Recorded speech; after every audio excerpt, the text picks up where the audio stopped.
Welcome again, everybody. This is the second seminar in this short course for drug repurposing. It's a series of 5 seminars that will continue into the next calendar year. And for those of you that attended the first seminar, which occurred last month, that was on the IP aspects of drug repurposing. Hopefully you guys enjoyed that one and found it informative. And for those of you that did attend that particular seminar, it would be great if you could fill out the surveys. We would have sent those emails out right after the webinar, and it would be informative for us to know what you thought about it. So please do fill out those surveys. We'll do the same after this webinar, and would appreciate your input there. One other thing, before we get started, I'm going to have office hours about, to answer any questions about this session or even the previous session. And it's going to be on Friday, this Friday, 10 a.m. to 11 a.m. It's going to be on Zoom. So I'm just going to put that in the chat box. And so there it is. So for those of you can just walk in during that time and we can chat about any questions that you might have.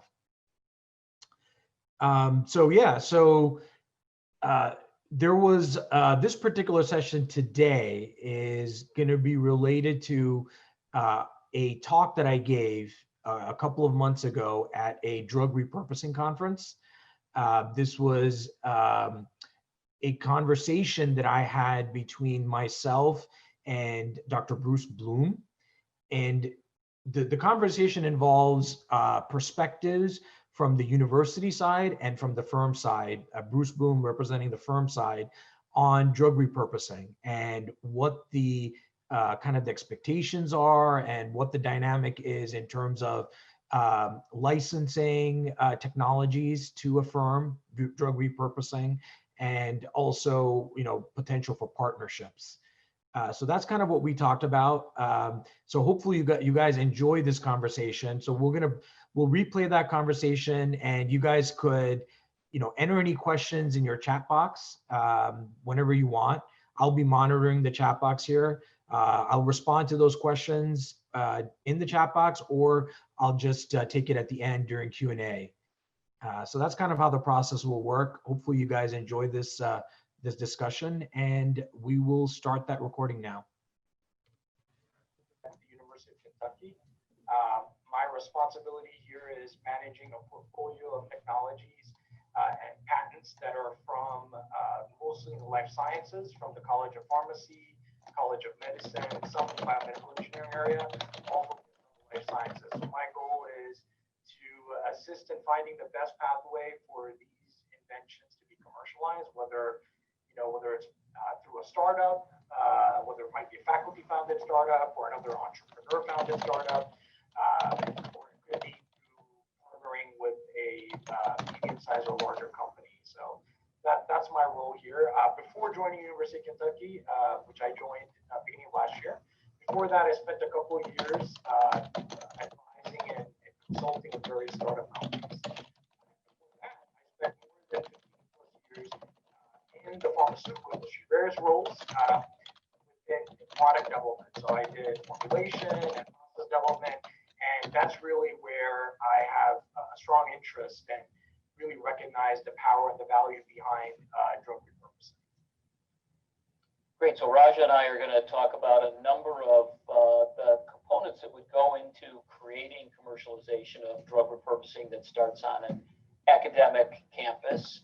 And just for full disclosure, Raj and I have already been talking about some of the assets that are at the University of Kentucky. And so we're in the midst of looking at those. But as we've been doing those, we've realized that there are some main components of how you might bring those to commercialization. And it's interesting how the academic view, which includes the inventor view, and how the corporate view might be different, and some of the issues that come up. So we thought we'd highlight some of those today. And we're going to start by talking about issues around the inventor or the principal investigator who comes up with the idea in the first place. So Raja, why don't you sort of give the academic perspective, and then I'll share the company perspective on some of those issues.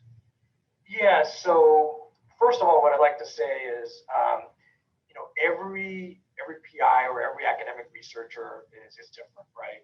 And they've got a different vision for their technology and what they want to do in terms of advancing it. As I said before, if they have aspirations to go through a startup route, or if they just want to just license the technology.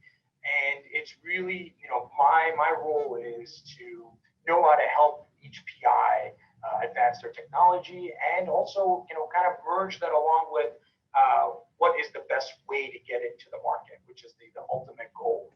And this is really analogous to some of my time in industry. So I spent a couple of years working in contract research, and that's what we did. We managed projects for various client companies. They could be virtual startup companies all the way, mid-size and large pharma.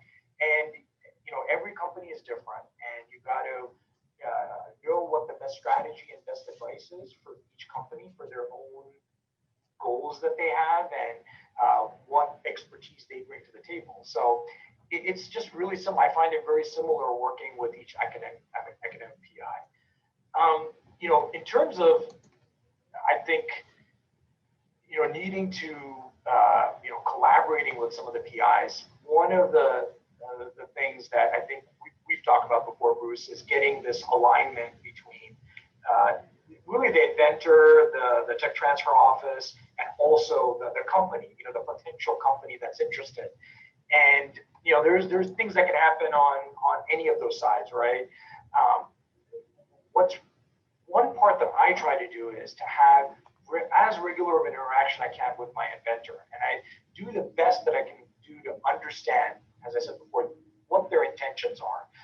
Sometimes inventors, they may have aspirations in the back of their mind for a startup, so to know what those intentions are, and as discussions with the company advance, to kind of keep them in the loop about, what the ultimate endpoint could be, or what the outcome could be of these discussions. It becomes a really tough situation if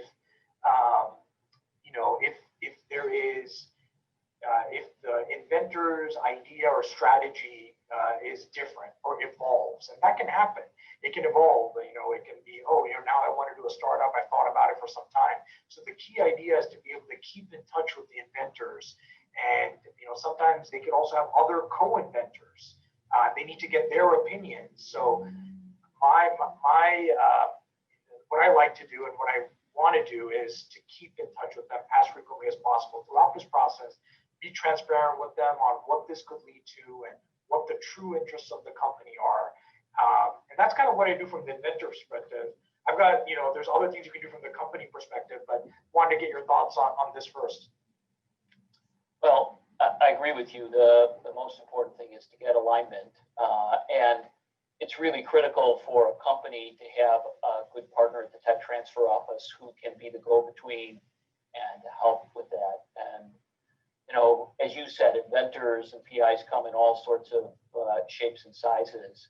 From a company perspective, for example, at Helix, the thing that we're most interested in is the asset itself.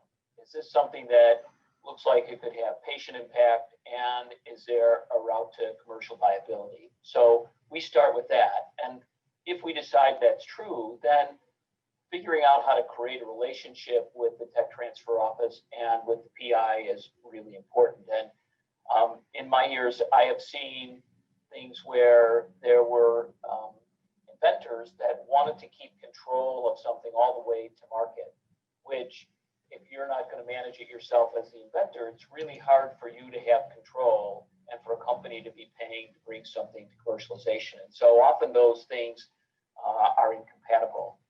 So I worked with a group when I was at Cures Within Reach where they wanted to be involved all the way to market, and over a dozen companies came to talk to them about their technology. And it wasn't until like the 13th or 14th company came with actually a celebrity endorser who convinced them this was the right company. They finally let go of managing that. But about 7 years went by, of discussions that took time off the patent and other kinds of things. And then I've seen other deals where the inventor just wants to go back and do more science and says to the tech transfer office, whatever deal you can make, it's important that this gets to patients, and I'm not interested in being part of a company. And so it runs that entire gamut. And knowing early where people are, I think, is helpful. And also, as you said, Raja, knowing when things are changing as early as possible is really helpful. Yeah. There are times when we actually want the inventor and the PI to participate. If we're going to do a proof of concept clinical trial, often if the inventor is an MD, they can run the trial, or if they have a collaborator on campus, they already have somebody who's interested and willing. So, it depends on what the project is to how much involvement we want the inventor to have. Yeah, just one more thing, if I may, Bruce. So just to give you another example, which is another, it's a tough challenge, right? So there's instances, one that I can recall where, a particular company expressed, a lot of interest in a certain technology, and actually came down to campus, met with the inventors, and the discussions went really good, and we got a really good vibe out of it. And I think at the end of those discussions, it was, it felt like the company was open to doing a option agreement. Actually, I was told at the end of the conversations, hey, let's, why don't you start flipping an option agreement, and, let's go forward. Subsequent to that conversation and that meeting, several days went by and weeks went by, and the company kind of fell off the radar.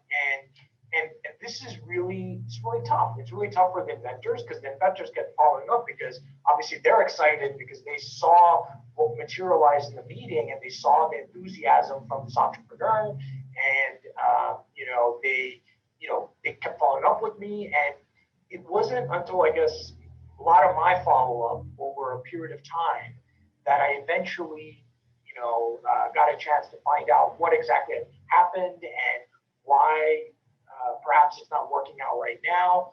But it's really tough to be in that position. So, whether what it would have been great from the company perspective is to provide more, reasonable feedback in a more reasonable time frame, especially when the interest is that great, right? It was very obvious the interest was that great, and to the point, like I said, of prepping an option agreement. So I think, in those circumstances, it would have been great to get quicker feedback. It could have either been positive or negative, but, I welcome both and constructive, so that, I could have communicated to inventors, or we could have done something different. Maybe we could have worked on some other different type of partnership. Maybe it's not a straight out option. Maybe it could be something else, but we weren't given that opportunity. And that's really tough to be in that type of position. So talking about the alignment thing, and here's a situation where, I wish the company had been more aligned.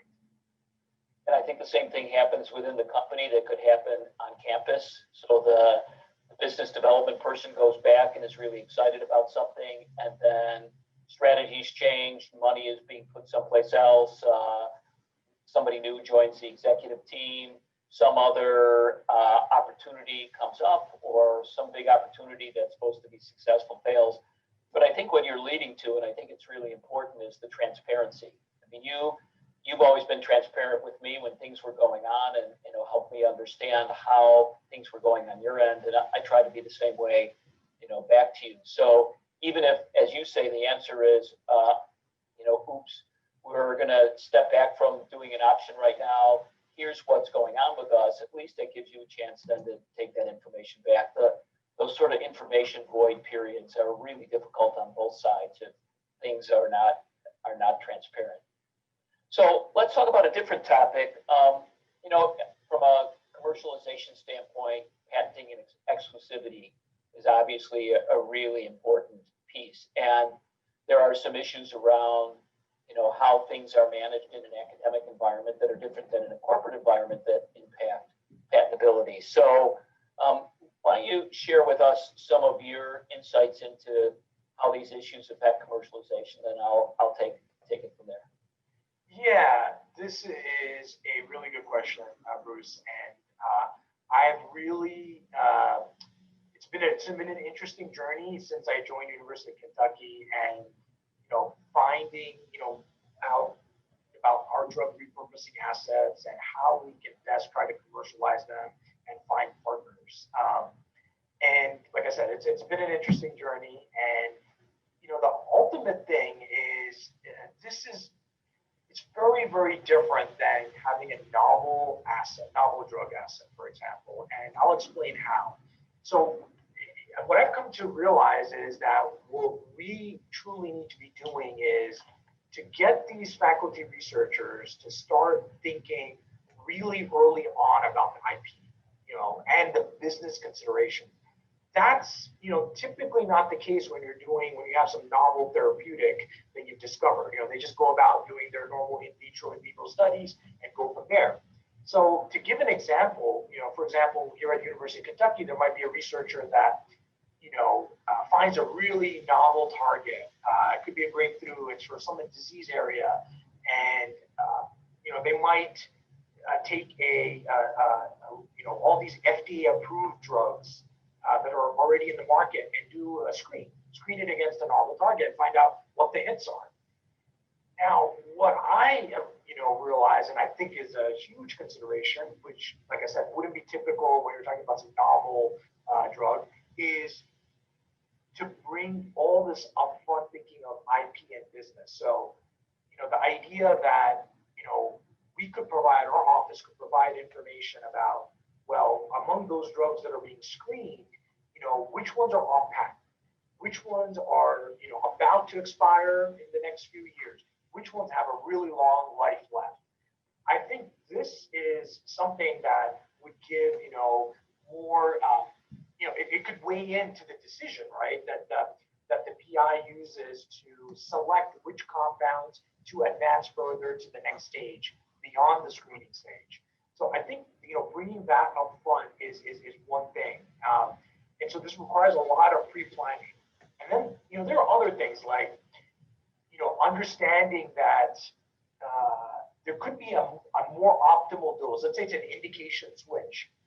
It's being used for, some infectious disease, and now you're treating it you think it might be valuable in cancer. Well, what is this new optimal dose in cancer? And is that dose already commercially available? Can you find a dose that's differentiated? Some of these studies may not happen really too early, but I find that it's greatest to have that type of thinking right from the start. And then, what types of populations can be targeted? Could there be a really narrow selective population? Is it an orphan disease, a rare disease like your company works on, Bruce? Is it, a combination therapy? Are there opportunities for combination therapy? And recently, I've been talking with an inventor about an asset where it's a different formulation. So it's a repurposed drug, but it has this unique delivery system. And it could have an alternate route of administration. So this idea of moving all this thinking to upfront, where the researchers are making that initial decision, is really valuable. And I think part of that is ongoing. We started some of that, and it could be training of the faculty researchers, whether it's one-on-one or having lunch and learns and bringing in experts like yourself, or we brought in patent attorneys to talk about drug repurposing in that area. So we have those type of guest lectures. So I think the idea would be to try to train all these researchers, make them aware, bring their awareness level, increase it higher. It's more work on the part of the tech transfer office, but that's one thing to do. And so it also brings me to one of the new services that we've started kind of marketing is, even before there's an invention filed, we're going to be proactively offering services where our office will do a patent landscape analysis, so that if an inventor wants to get an idea of what's out there and what the white space might be, and where they can go in terms of patentability and patenting, we could provide that. So this type of service could fit in really easily into this paradigm at a really early stage, so that the researchers have that type of vision. And just one more thing to note before I give it back to you is that just to show the amount of interest in drug repurposing actually is, we had a NIH REACH grant that was awarded end of last year. We call it the Kinetic Grant for, based in Kentucky here, but that we had the first cycle of applications earlier this year, and there were 7 projects awarded for grants of 6 months of $50,000, and out of those 7 projects that are awarded, 2 out of the 7 were for form of repurposing of drugs. And this is not only like an internal review board, we have an external review board with experts and industry and investors. So I think it says a lot about what we have going on at University of Kentucky and also the value of repurposing. That's really important information. And a couple other things that I think about, both from the company standpoint and from my experience in dealing with academic institutions. So first thing that I would say is all academic institutions don't value repurposing quite as much as University of Kentucky. There's lots of institutions where it's really hard for a PI who has a repurposing idea to get the attention of the tech transfer office to get any kind of patenting or other exclusivity.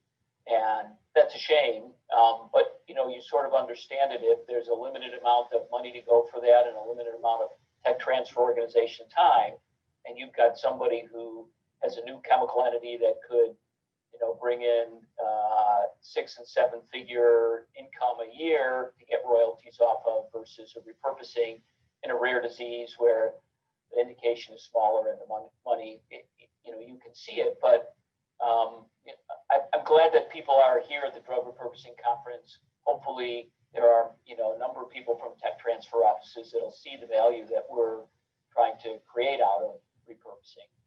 Second thing is, I know in an academic setting, it's often difficult for the PI to delay publication and other kinds of things during the time that needs to take place for all the patent issues to be resolved and for the patent to get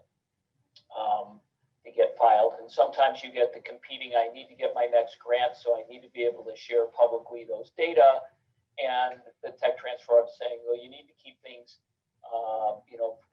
from being publicly disclosed, otherwise then we won't be able to get your patent granted. I also think I love sort of the proactive things that you're doing on campus and to think of other ways of creating exclusivity. So you already mentioned reformulation, dosage change, new form of delivery. Combinations are another way. In certain diseases, getting a pediatric priority review voucher could be another mechanism to commercialization. Certainly orphan drug designation can get you some exclusivity if you can figure out how to not have off-label use, genetic substitution.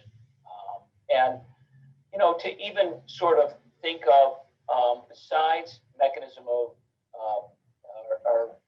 mechanism of action, MOU, a mechanism, what am I trying to say? The other, not composition of matter, but method of use. So there are other ways to get some kind of patenting. We have some attorneys that we work with here in the States that help with label changes or PK/PD differences that might show and be patentable. So thinking of all sorts of things. But companies like mine might even be willing to look at assets prior to when they have patentability, as long as there hasn't been a public disclosure, and we can sometimes help a PI and an academic institutions think of ways that there might be some commercialization that's available. And you also mentioned things, so when they start doing some of the preclinical validation, having an idea around dosing and delivery and some of the issues that are going to impact commercialization. And while this isn't really a patent issue, as you're thinking about some of these disease switch indications, thinking about, does this disease have good clinical endpoints? If this is going to move to commercialization, it's going to need to go through some kind of a, phase 2, phase 3 trial. If it's a disease where there's no biomarkers, there are no clinical endpoints, or the disease is really slowly developing, so the clinical trials would be 5 to 7 years, those are going to be much lower in attractiveness to a company than something where there's an imaging biomarker, a blood-based biomarker, some good clinical endpoints, short change to see that you're going to get some impact. And all of those things sort of, fold in around the whole idea of, should we spend the money to get a patent on this? Is there any commercial value at the back end informs you on the front end? Yeah, no, I think I want to touch on one thing regarding the patent. And, one of the things that I think is also an added challenge is, is determining. So you file a provisional patent application and then you get 12 months to convert to non-provisional. And now it becomes a challenge of determining, especially for a drug repurpose asset, not a novel, even for a novel asset, it's tough. But to make that decision on, do we have enough data and what is the value of that drug? And in terms of, do we just want to do a US application? Do we want to do a global PCT application? What do we do in terms of that? Because it's hard to project, right? What the value might be, especially for a drug repurpose. You don't know what the value is going to be within different countries. So it does become and that challenge has come up recently. So it's really tough to determine that. And one of the things, and we're still trying to figure that out, right? We're still trying to evaluate how we would handle that. But one proposal might be if there is enough excitement behind it, then to file a PCT application, which there is some expense there, but buy a little bit more time, and then that way you can get more feedback from industry and you can allow more studies to occur, and then you can decide when if a licensor comes around, they can handle whether it goes to each individual country for national page, where that's where the expense really kicks up. But yeah, I find that this is really tough. When you think of a novel drug, you know the value, right? It's really easy to figure that out, and it's easier to figure that out. And you have these different criteria and metrics, but the challenge. This is the challenge of repurpose: is to figure out what that value is and to determine, where all to file. And Raja, just for the audience, in case they're not familiar, can you tell them what PCT stands for and what that means? It's the it's a patent. It's the cooperation treaty, Paris Cooperation Treaty, right? So it's a global patent application, and essentially, so you get the way it works is like there's provisional, which is not the it's not the final patent application, or does it have to be with all the detailed claims? So it can literally be a description with an attachment of, let's say, a draft manuscript of the technology, and it's essentially in the waiting line to be reviewed. It's not actually reviewed at that point. Then you get 12 months of sitting in this line waiting, and you have to convert at the 12-month time point to a non-provisional, which is the full-blown application. So that's what you can do within the US, or at that point you can choose to do this PCT, which is the global patent application, and you enter the global market, and it gives you another 18-month window to 30 months from the original filing, but 18 months to decide whether you want to go into different countries like China or Japan or England, wherever it might be. So it gives you that amount of time to do that. But yeah, the conversions that's where you have to make certain decisions, and based on data that's out there, as well as what you hear from potential licensees or feedback from industry and experts. Right, and I would expect that a broader PCT would be better than just U.S. Patent rights for a particular issue. That makes me think of one other thing that I think sometimes academics should think about, and companies certainly do.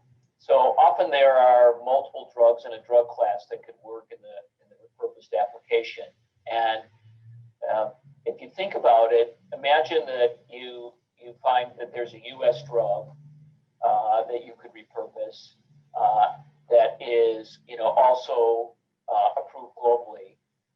If you repurpose it, then you have off-label use in lots of countries if you bring it to market. But what if there's a similar drug that's only approved in Japan or only approved in Europe, and you could use that drug in the US in your testing. Now you've created a way for, even though it might be a generic drug, for the licensing company to come in and pick it up, and they may be first to bring it to the US market, even though it could be a 30-year-old drug. It's never been approved for use in the US. Now you have some exclusivity, even though you don't have composition of matter patenting, you have method of use, and you're the only one that has it approved for sale in the US. Now you actually get some market exclusivity that you wouldn't otherwise get. So if you're thinking about it, as you said, somebody who's screening a lot of drugs and they find one in a category of drugs that works, it makes sense for them to think about other drugs in that same category that might have more commercial value, let's say in the US or outside the US if it's only a US approved drug.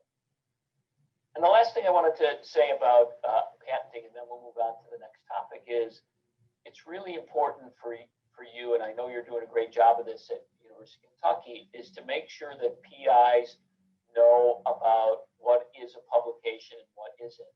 And I've had over time lots of researchers call me up and start telling me about some repurposing that they've done. And I'll stop them at the beginning of the conversation and I'll say, have you filed a provisional patent on this yet?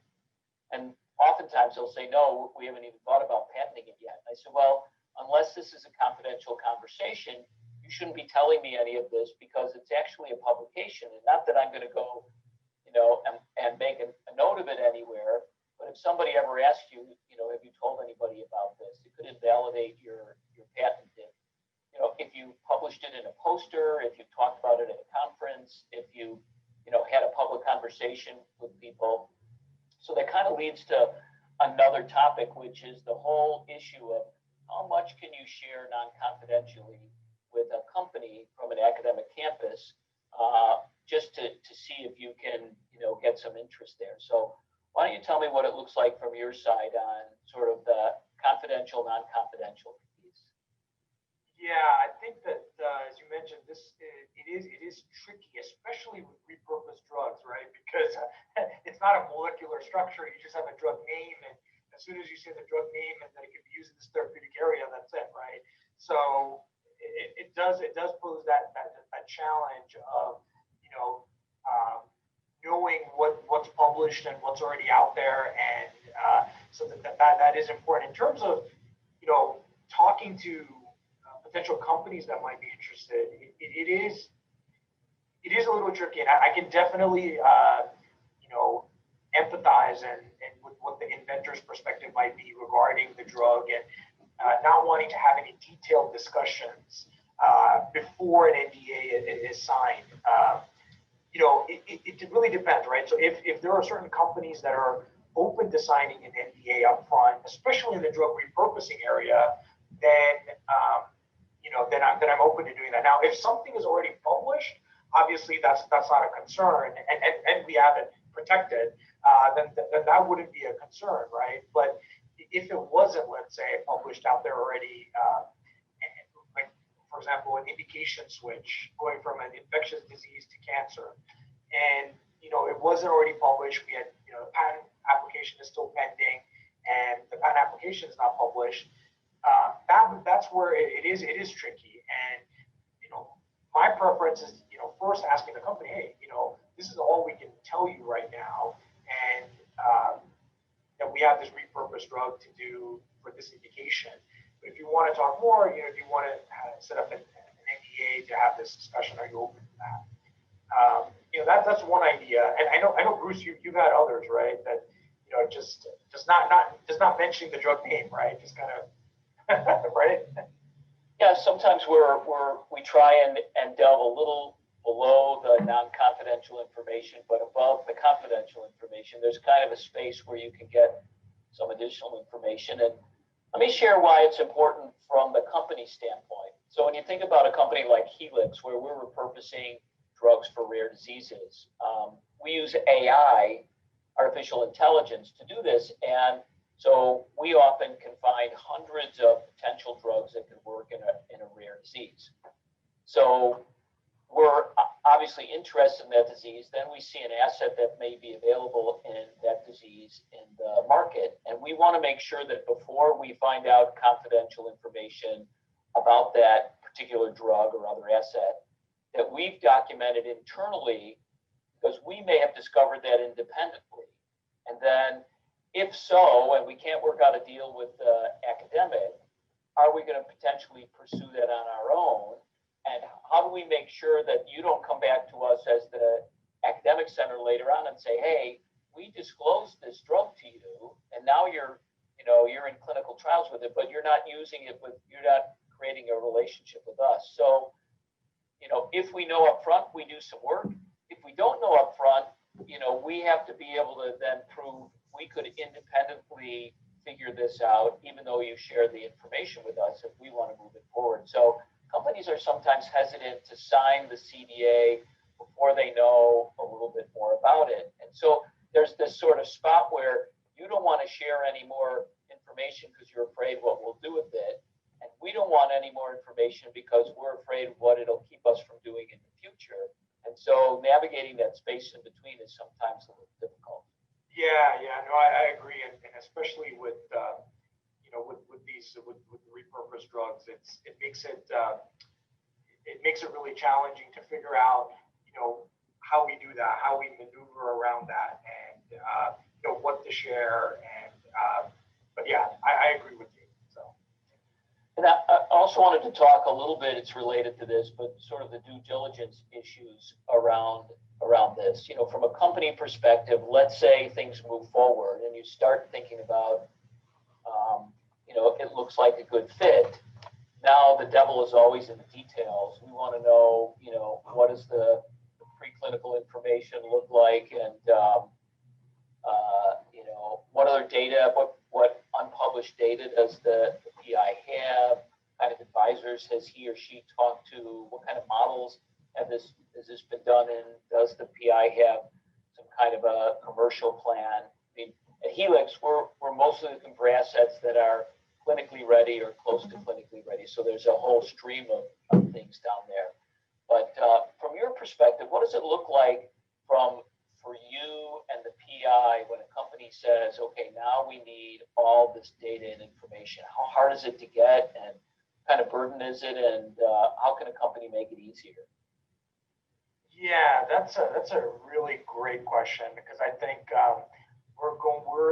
there's a couple of assets that are we're kind of in mid to advanced discussions in repurposed assets with a couple different companies, and it is interesting to see how these are progressing. And definitely, I think that there's a lot more asked again upfront, way upfront, things that the company really wants to think about and heavily think about. For example, I mean, with every situation, it's IP, but in the case of with the drug repurposing, it's it's a repurposed drug, and you have some amount of IP now. Can we get more IP in the future? Can you build the IP fence around it? So, I mean, these type of questions are very thoroughly analyzed, I think. And what is, of course, the regulatory path? I mean, it should be a 505(b)(2). Is it, what exactly?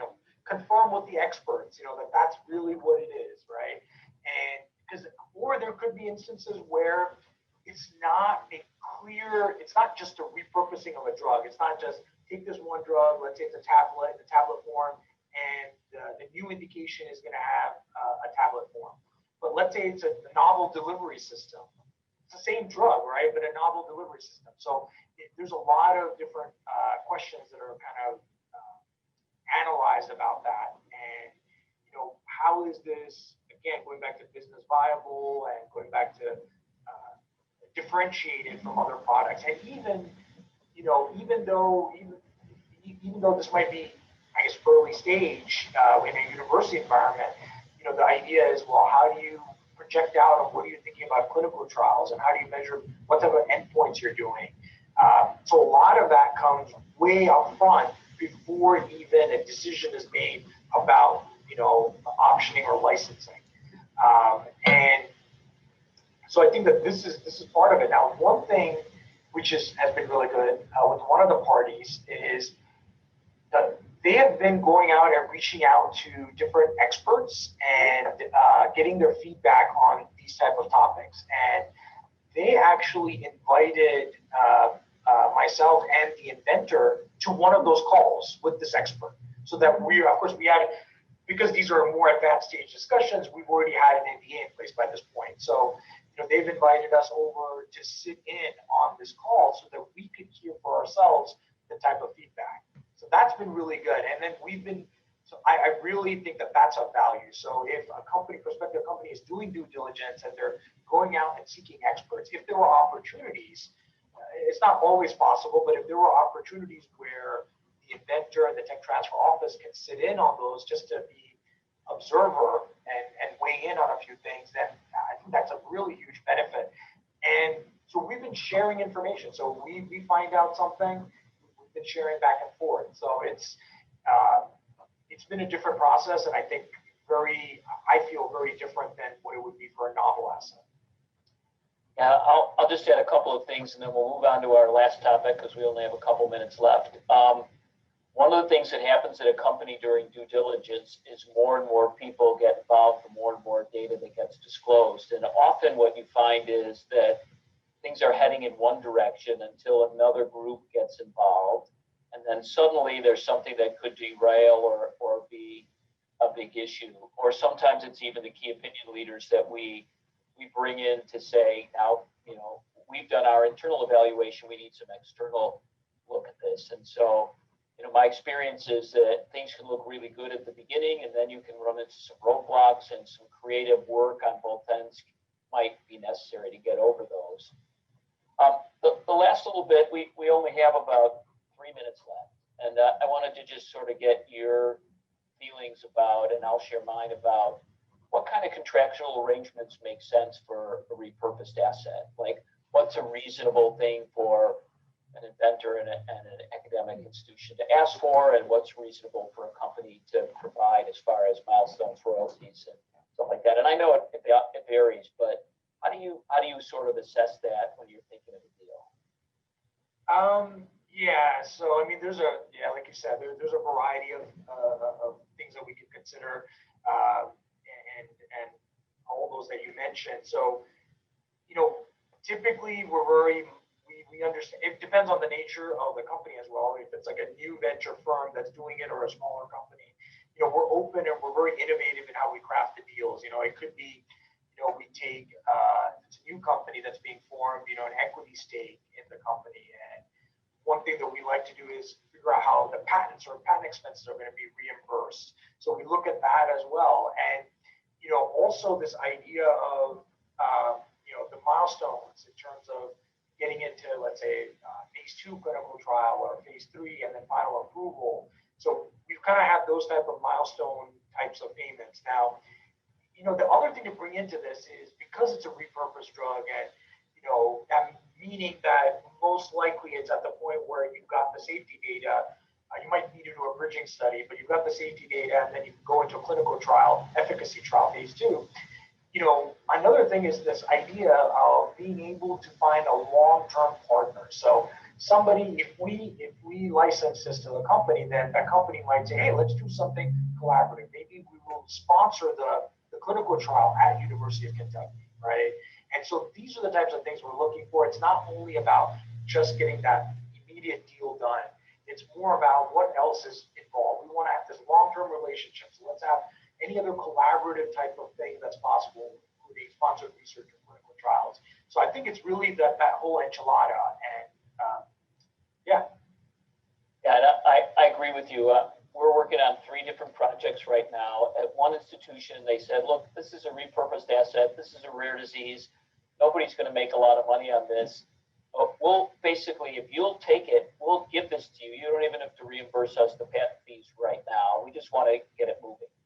At another place where what you said, there's some patent issues. Let's get the university even, and let's sponsor the clinical trial there. And then the third one is, much more of this is a big commercial opportunity. We want a much bigger piece of this.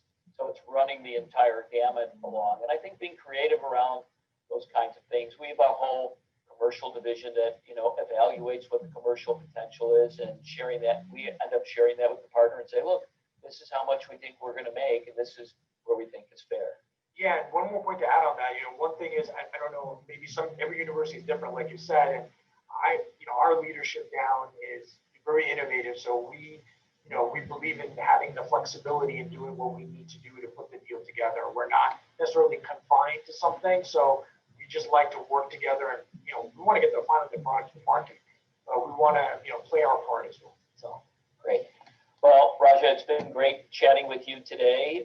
We spent 45 minutes talking about some of the many issues around commercialization of academic repurposing assets. You've been a great partner on this, and grateful to all of you who are listening. So from me at Helix, I'll say goodbye. Raj, you want to say goodbye, and then we'll turn it back over.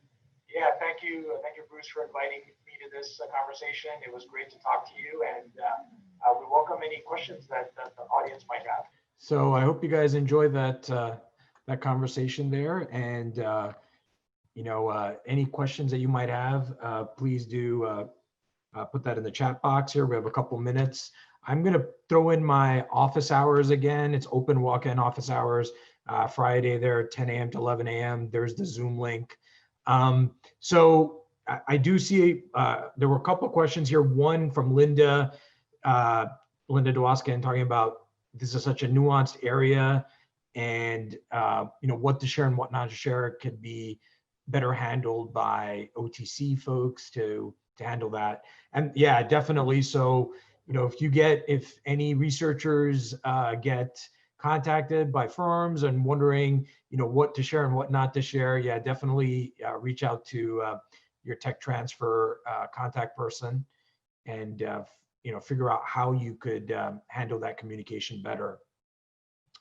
So one other question is about off-label use, and you might have heard that mentioned in our conversation as well. So, there are a lot of research that's happening at universities, right, around the country, around the world, where drugs are being advanced, repurposed for different indications through clinical trials.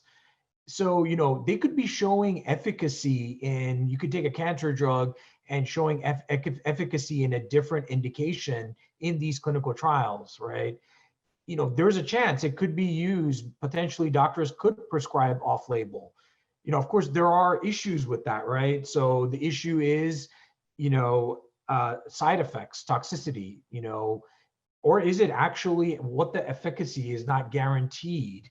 So there are those type of questions, in terms of off-label use. And for us to be able to make it more amenable for a pharmaceutical company to be able to position itself and, spend the effort and the money to take it through those clinical trials needed to get it FDA approved, these are some of the considerations that you heard about, that you heard talked about. So I think it's really important that we can try to position it that way. See, any other questions? I'm looking through the chat. So yeah, Jackie, there's a landing page that we have for upcoming webinars there. And there's another comment here about obviousness and patenting when you're working with repurposed drugs. Yeah, for repurposed drugs, in terms of IP, as might have been mentioned a little bit in the conversation, we're mainly looking at method of use. It is, there could be other certain methods that are covered already, certain treatments that are already covered. So you'd have to be really careful to figure out whether that indeed has not been disclosed previously, the new indication that you're looking for. You could get other patents. Again, it's tough, but you could try to get formulation type of patents, as well as, combination. When you're talking about combination therapies that are novel and not publicly disclosed previously. So those are areas where you could try to get more patent coverage, but it is tougher. Obviously, you can't get no composition of matter, but this is something that our office and tech transfer offices can do some patent landscape analysis and help academic researchers figure out. So academic researchers are not on their own. So I don't see any other questions at the moment. Couple other points here is that we do have our next session that's coming up. That would be in February. So after all the holidays are done, it'll come up in February. I'm looking for the date here. So it's going to be on Thursday, February 25th. It's 11 a.m. to 12 p.m. And that session is going to be Ken Phelps. He's our guest speaker. He's from Camargo. That's going to be an exciting talk. He's going to shed light on the regulatory aspects. The regulatory pathway for a drug repurposed is a 505(b)(2). So that's what the pathway is called. And he will be talking about that. Camargo is one of the more renowned experts in the 505(b)(2) pathway. So it'll be great to hear him give his insights. So please do check out the website and register for that webinar as well. And one other thing to note here is that you might have heard at the end of our conversation, one of the things that myself and Bruce have been interested in doing is forming a consortium of sorts between university and some industries, industry firms that are involved in drug repurposing. And the idea behind this is to get, perspective from industry, to get their insights and their guidance on how to advance certain assets, how to better position those assets. So that's something that's generated some interest. So that's another area that I plan to explore further as well in the future. Yeah, there's a question here about generics. Yeah, so there are going to be generic players, right, that are in the market, especially once a drug goes off patent. Here, the consideration is going to be what is the dosage form. So that's a major consideration. So, one of the strategies could be besides just changing your indication or a formulation change, it's going to be the route of administration could be a change. So if existing generics are mainly having the drug in a tablet form in the market, then you could look at changing the route of administration to injection or IV. So that there's that one possibility. The other is, and which is a major consideration, is optimal dose.